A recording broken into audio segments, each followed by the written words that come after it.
Bu bitkinin adı Qurani Kərimdə çəkilir.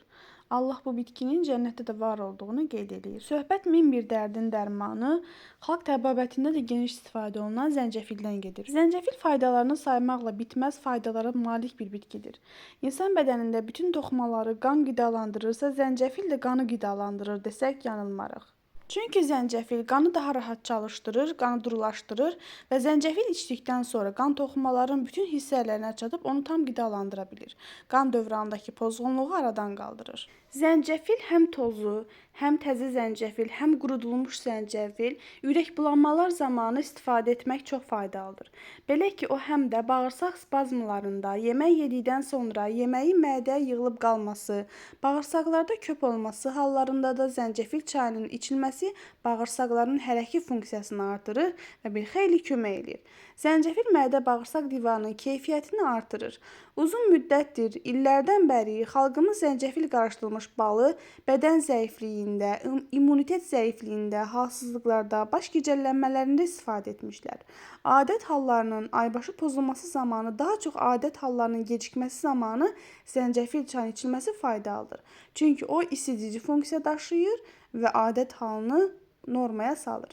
Zəncəfil çayından mütəmadi istifadə edən xanımlarda klimaks daha gec baş verir. Zəncəfil tozunun bal ilə qarışımı xroniki öskürəklərdə çox faydalıdır. Zəncəfil tozu qarışımı bal immun sistemi gücləndirməklə yanaşı, allergik bronxit mənşəli öskürəklərin müalicəsində də çox faydalıdır. Belə ki, zəncəfildən, zəncəfil, limon və portağaldan hazırlanmış dəmləməyə 1 çay qaşığı qədər bal əlavə edilir və qrip, soyuq dəymə, zökəm zamanı istifadə olunur. Bu həqiqətən də sınanmış bir metoddur. İndiki dövrdə zəncəfildən arıqlamaq məqsədilə daha çox istifadə edilir.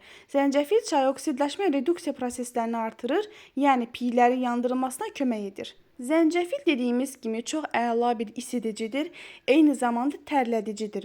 Təzə zəncəfili ət maşınından keçirib bərabər miqdarda kartof əzməsi ilə qarışdırıb, boyun osteoxondrozunda, onurğa üstündəki ağrılarda, diz artronozlarında, ümumiyyətlə bütün onurğa ağrılarında parçaya yaxıb təbitmə edib bağlayın. Bunu bacardığınız qədər çox saxlayın.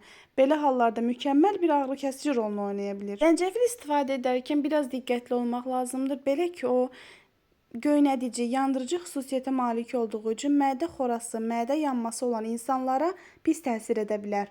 Bundan əlavə, hamiləlikdə, laktasiya dövründə süd verən analar zəncəfildən istifadə edərkən həkimlə məsləhətləşməlidirlər. Videonu sona qədər izlədinizsə, kanala abunə olmağı, videolarımı bəyənməyi unutmayın. Bu mənim üçün çox vacibdir. Özünüzə yaxşı baxın, sağlam qalın.